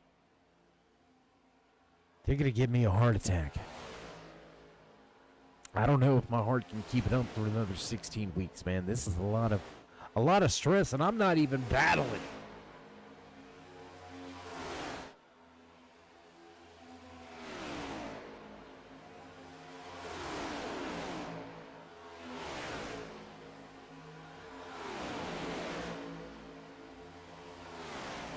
Still closing in is the 24 of Dakota Bailey, but I don't think he's going to have enough time to get there. He won't have enough time to do anything with it. Here's the move. Here's the move by the 9. You got to get up there if you're Wells. You got to block that momentum in that run. You can't let this happen with 4 to go. It looks like he's going to stay comfortable at the bottom. And there it is. There's that big time run. Spot opening up on the bottom. It's too late to go to the top now. Wells going to go to the top anyway. This could be the move of the race. The 9 jumped to the high side. There is space on the bottom. Will he go back to the bottom? No, he's going to stay and pull even with that third car on the inside lane. The 93 of Johnson bailing from the high side. Lap cars coming into play. 4 wide at the front, contact, and we got trouble.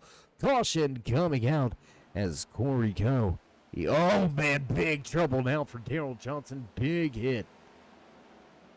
Coe coming together with Ackerman at speed with 3 laps remaining.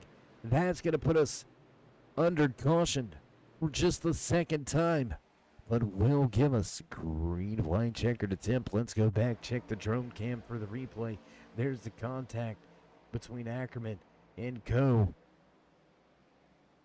Doesn't look like it was huge contact. Doesn't look like it was hard contact, but enough And not just damage on the right front, damage on the entire front. And oh my gosh, oh man, big hit right there for the 93 as well. But we hope Ackerman is okay, man. Big time hit here for this driver.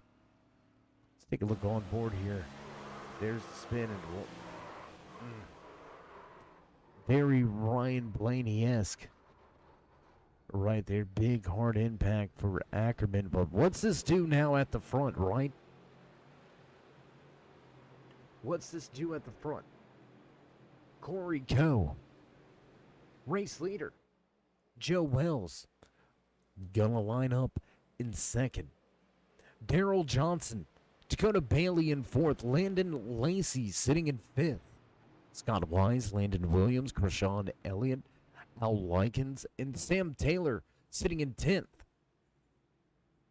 But what we're looking at here, race fans, what we're trying to eyeball, contact with Coe on the right front, in the front end. Does he come to pit road?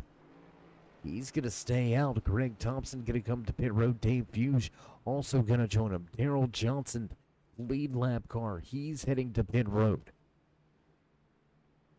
This caution has thrown a huge monkey wrench into the game.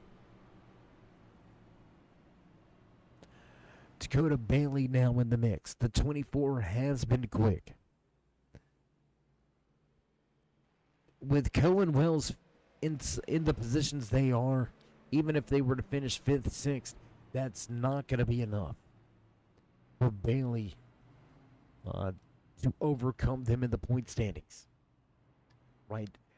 Bailey has to walk away with the race win, and he has to have both Coe and Wells have issues and have trouble.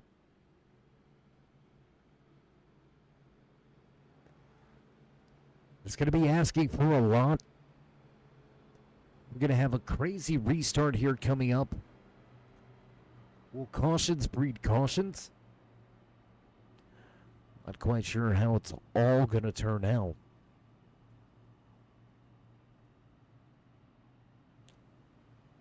I mean, it's... You dodged a bullet if you're Wells, right? You still got a clean car.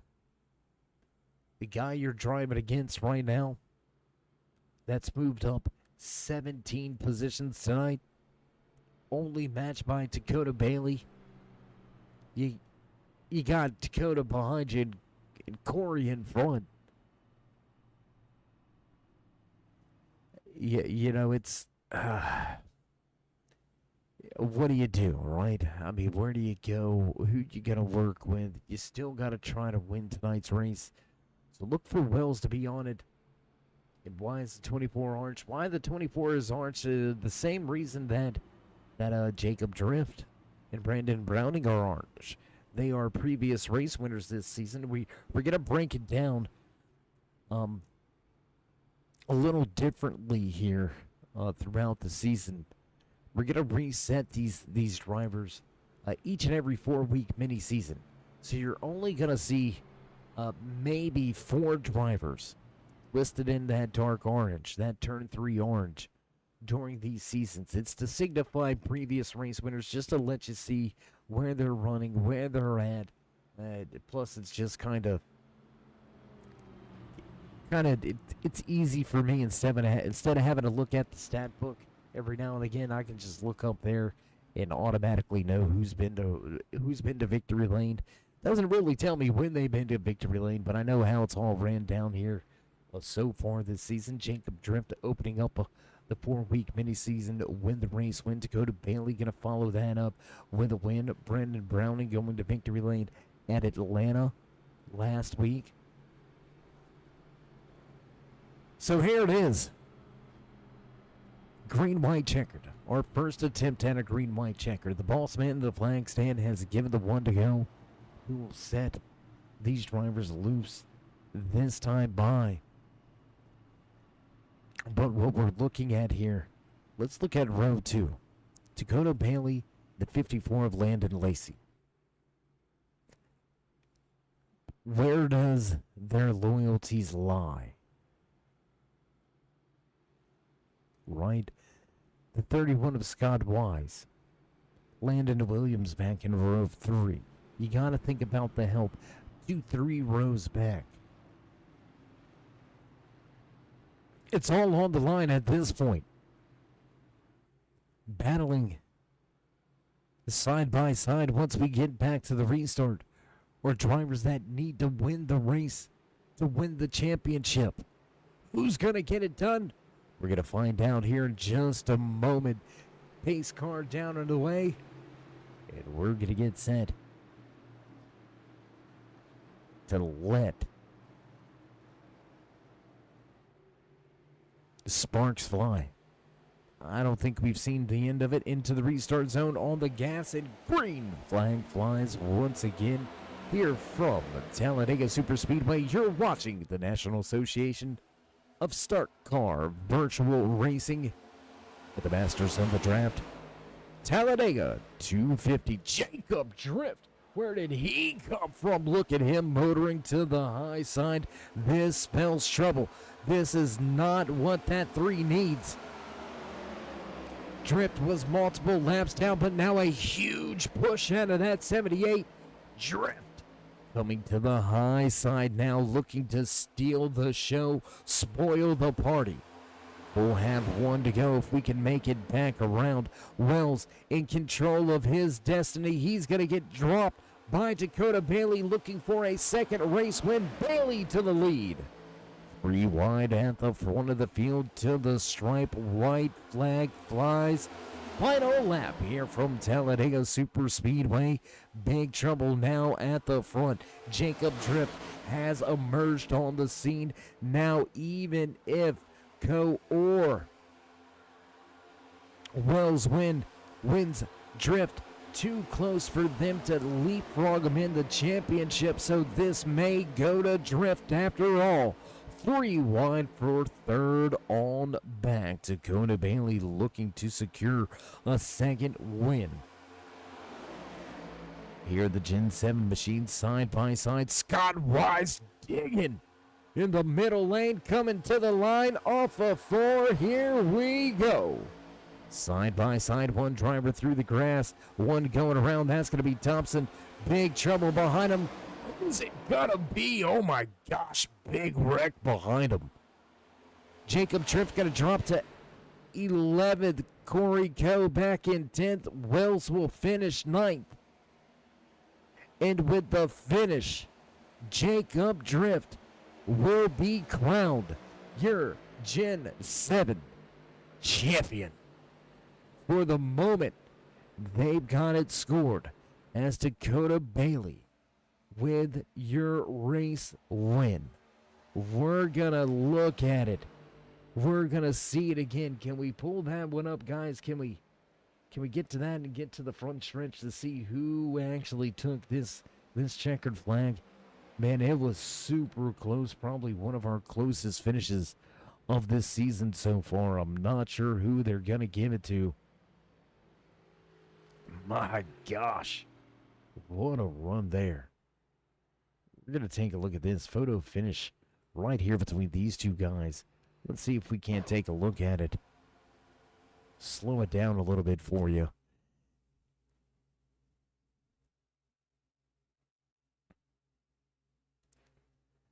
Man, just watch these guys come across the line. There's the checkered flag. The bossman at the flag stand pulls that checkered flag out.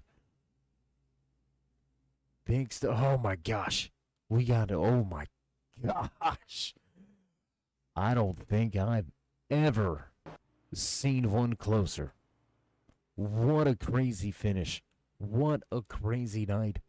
Checkered flag flies. An amazing race. Amazing race. Tough break here tonight for the season championship shot for Wells as well as Co. They'll finish 9th and 10th. They both needed to win here tonight. Jacob Drift looks like he may have very well secured that season championship. We're going to wait to get some official word on that. So as drivers make their way back down pit road to the attention of their crew and have to deal with the post-race inspections.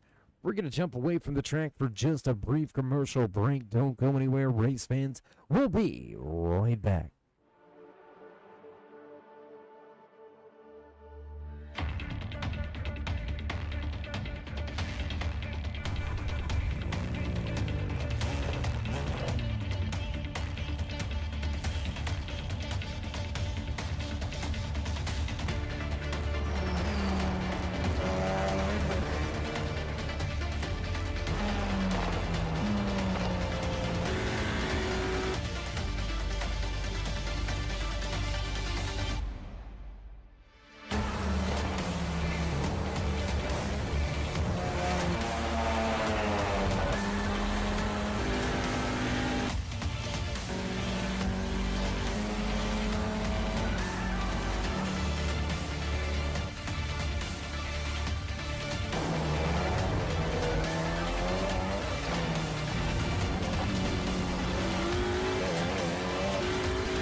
And back trackside here, high above Talladega Super Speedway, at the conclusion of tonight's championship race, the Talladega 250 for the National Association of Stock Car Virtual Racing's Masters of the Draft.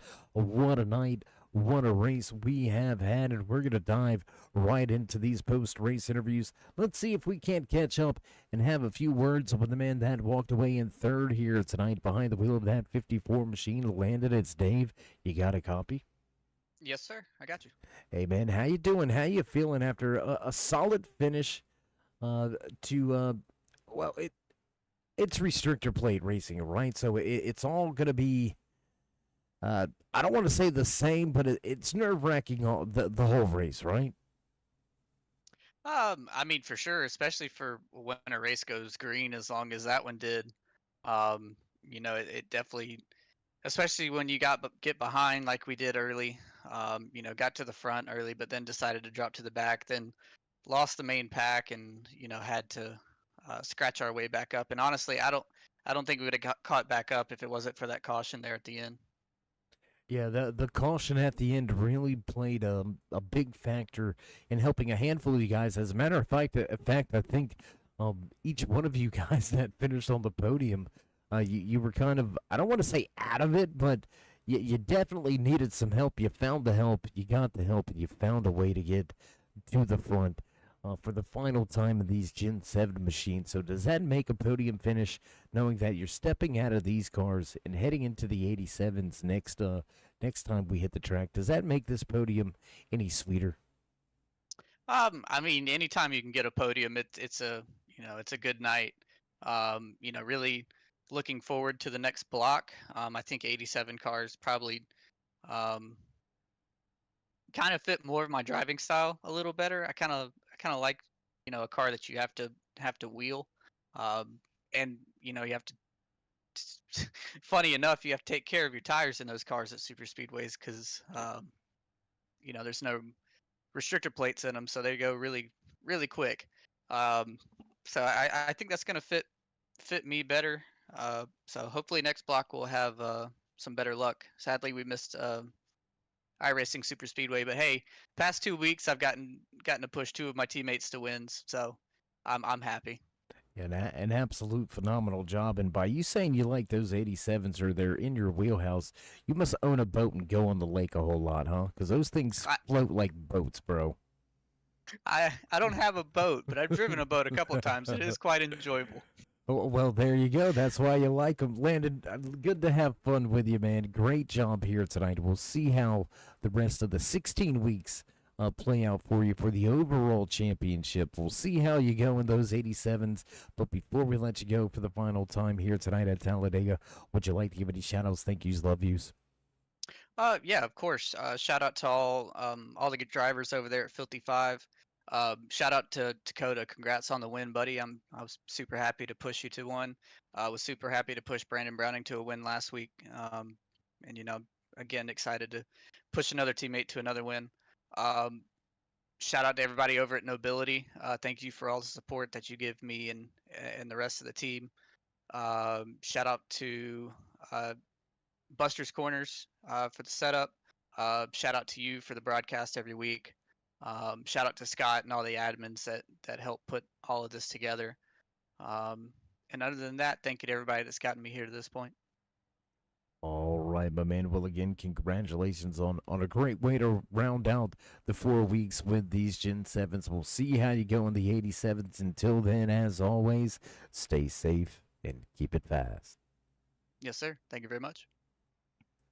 All right, there you have it. Final few words for the man that pushes another teammate to another win in back-to-back weeks here in the Masters of the Draft. He hasn't got to that top spot, but he has shown that he has some masterful skills when it comes to drafting and pack racing. Landon Lacey will walk away with third here tonight. That's going to move us right along the list to the man that walked away in second tonight. Let's see if we can dial up the man behind that red Goodwrench 31. Scott, it's Dave. How you doing, bud? I'm doing good, Dave. How you tonight? I can't complain. Some great racing action. Early caution. Late caution. A lot of green flag racing action. A lot of movement. A lot of stuff going on. A lot of stuff with the points, too. Not a lot on the line for you here tonight, but you made some moves late. I know you needed the caution to get it done, but was there any talk between you and anybody out there during that final caution? Like, hey, let's jump to the high side and get that second, third lane really rolling? Yeah, I was talking with my teammate, the 9, trying to get a run off, and we actually had a pretty good run going on the top side, but unfortunately, right coming through the tri-oval, I wound up losing him right at the end, and I think that's what made the difference. But all in all, I can't complain about the overall result at the end, so I'll take a second place and go with it as the season keeps going. Yeah, you're playing the long game here, long season. We still got 16 more weeks before we crown the overall season champion. So with the four, this always gets me when I try to say it. The 4-4 week. There you go. I finally got it out. Mini seasons going on in that overall championship. What do you look at trying to accomplish from your standpoint? Do you want one or two of those mini season championships, or will you trade them all in for the one big boy? Me personally, I would trade them all for the one big boy, but realistically, to really have a strong shot at that full season title, you're going to have to be in contention for the block titles as well, and I think I've positioned myself pretty well. I don't quite have the points all the way updated yet, but I'm pretty sure I'm sitting somewhere in the top 5 and well within striking distance as we move to the Evil 87s in a couple of weeks. Yeah, the 87s are going to be one heck of a show. I absolutely enjoy watching them. I enjoy driving them. I know I'm crazy, so that's why it's just right up my alley. But you know, a lot of coming down the pipeline in the future, jumping into the 87s and the Gen 4s, as well as the Xfinity cars. So a lot going to be going on throughout this season, but not to take anything away from what you were able to accomplish here tonight behind the wheel. Congratulations on the great podium finish. Before we let you go, final shout-outs, thank yous, love yous. Yeah, I got to give a shout out to my wife for helping me put this league on. She does a lot of the front end work while I kind of run the behind the scenes tech stuff. So I got a shout out to her, and also for letting me drive it. I got a shout out to my teammates. They've worked well together all season. It's been awesome. I got to give a shout out to my grandmother who just went up in heaven a week ago today. So I know she was looking down, rooting us on. So got to thank you for putting on the broadcast. I'm hoping we've been putting on some good shows for you.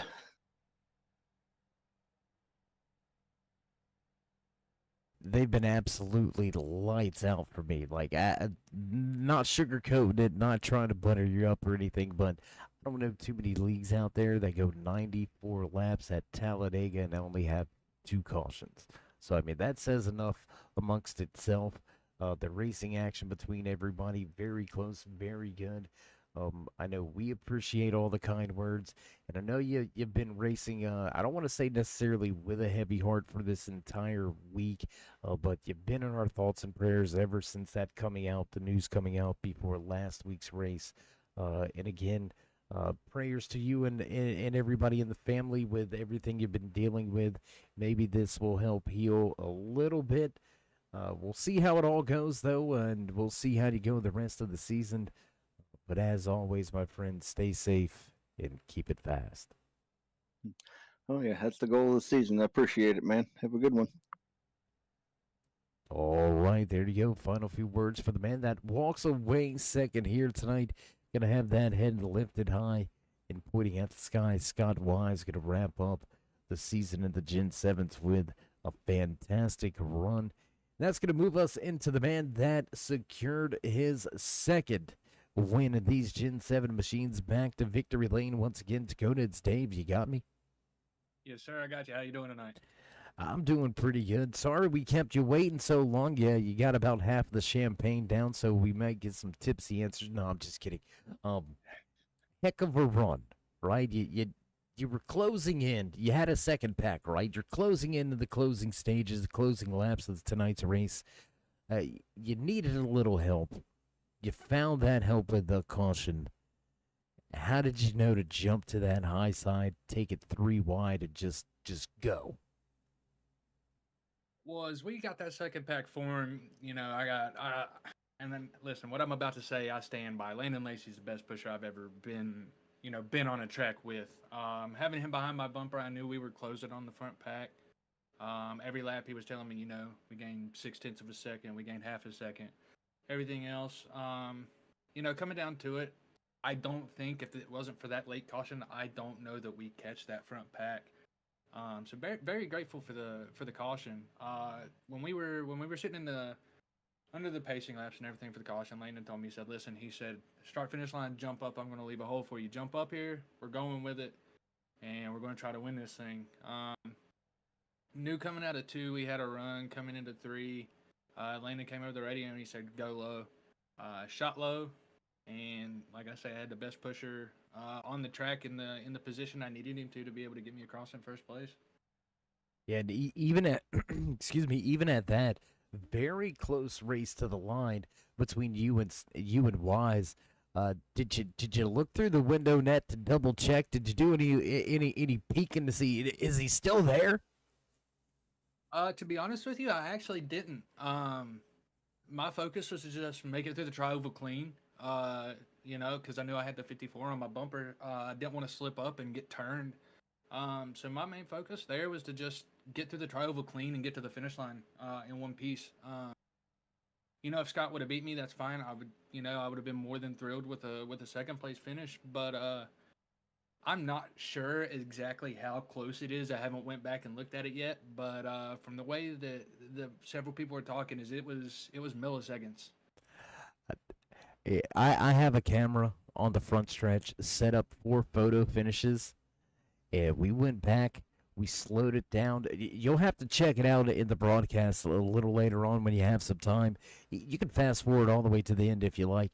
And I'm telling you, slowed it down to where it's at a quarter of the speed it normally is, and I can't tell which one of you crossed the line first. I mean, iRacing is saying it's two hundredths of a second. I'm thinking it's down into the thousandths. I think they're rounding that off a little bit. It was, man, it was that dang close, like paper width. But like I again, I'm relying on iRacing, so I hope they got it right because my eyeballs in the camera, I couldn't tell. Yeah. Also, I mean, coming into the night, I knew that we needed to have a good race. I knew, outside looking in for the championship of the first block. So I knew I needed to get as many stage points as I can. Try to keep the car clean. Unfortunately, we got caught up in that caution early. And we had to use our fast repair quick. So it's kind of treading lightly, but me and Fuge, we had a big run 3 wide in the first stage. Was able to come away second with that, and then we just kind of cruised. I don't know if we got any stage points in the second stage, but I'm still thankful to have that 54 on my bumper to be able to get me to a win to at least push the points race to be a little closer and have everybody on the edge of their seat to see how it unfolds. Yeah, and again with the points, I think you come up just a little bit short as far as the Gen 7 standings are concerned, but you really set yourself up nice in those overall championship points. In saying that, and not to take away from what you did here tonight, because it was a fantastic run up 19 spots for the race win. But how are you feeling at jumping in those old school machines, the 80s era, the 87 machines? How are you feeling about getting behind those boats? So I'm gonna be honest. That's the car that I have the least amount of time with on the sim. So I don't know how the 87 block will go for me. Of course, it's gonna be pedal down and get what you can get, but at the same time, just try to learn the car, see how they drive, to see what adjustments I can make to progress through those 4 weeks. But I mean, I'm looking forward to it. I've ran a couple races in them, and they're fun to drive, but still got a lot to learn with those cars. So it'll be interesting 4 weeks, but I'm definitely looking forward to it. Well, we're looking forward to seeing what you can do as well. We'll see if you can back up these 2 wins with a handful more, maybe even 1, 2, who knows, 3. We'll see how it all shakes out and how it all pans out. But before we keep you any longer, any final shout-outs, thank yous, love yous? Absolutely. First and foremost, I got to give a shout out to the guys over at Filthy Five. We have great communication and great teamwork on the track. Big shout out to the guy behind the steering wheel of that number 54. This wouldn't have been possible if it wasn't for him. So I got to give a big shout out to Landon Lacey, man. Like I say, he's best pusher I've ever seen on the sim. Shout out Brandon. He's the owner. Brandon Browning. He's the owner of Filthy Five. Just privileged for just to be able to drive for him and everything else. Shout out to the guys over at Nobility Motorsports. Great alliance on the track. Shout out Buster's Corner for the setups. Shout out Scott and Lauren for running the league. Scott, praying for you, brother. If you ever need anything, reach out, man. We love you. Shout out to you up in the booth for putting on a great broadcast for everybody every week. And just want to give a big shout out to everybody that's got me to this point so far. Thank you. Well, I know everybody appreciates the kind words. I know Scott does as well. We've all been thinking about him. We appreciate the kind words. I know your fellow competitors will. And Landon Lacey's definitely going to be giving you some pats on the back. But until we meet again, Dakota, as always, stay safe and keep it fast. Yes, sir. Take care. All right, there you have it. Your race winner here tonight in the Talladega 250 Dakota Bailey. He swears by it. Landon Lacey, best pusher out there. Maybe some of you guys got to get your act together. Show them up. No, I'm just poking fun, trying to poke at the bear a little bit. That's what we do. What a night. What a run here at the high banks of Talladega Super Speedway. We had an amazing green flag run. 2 full green flag pit stops. Only 2 cautions here tonight. An amazing job by all of these drivers in the Masters of the Draft. And it looks like we've talked enough and producers ready to roll. So as we begin to cut off the lights and roll up the cords, we'll run down tonight's unofficial race results. Walking away with the top spot, checkered flag in hand behind the wheel of the 24, Dakota Bailey back in victory lane. Scott Wise in second and Landon Lacey rounds out your podium. Darrell Johnson back in fourth. 5th place tonight, up 5 spots from where he qualified, the 88 of Sam Taylor. Lucas Lyons going to come home 6th with 7th place going to Al Likens. Lucas Lyons comes home in 7th with Krishawn Elliott, Joe Wells, and Jacob Drift. Rounding out your top 10. Corey Coe back in 11th, Landon Williams in 12th, Zach Alanin going to bring his 74 home. In the 13th spot, Larry Bruner in the 25 Red Bull machine in 14th. 15th belongs to Richard Smith. William Britton back in 17th. 78. David Duke with early trouble, going to find himself 2 laps down in 17th. 18th tonight belongs to the Ickerman Aviation Group. 37th of Mark Eckerman. Gregory Thurlow comes home in 19th with Greg Thompson finishing out your top 20. Darren Mack, Mark Willett in the 80 machine going to come home 22nd.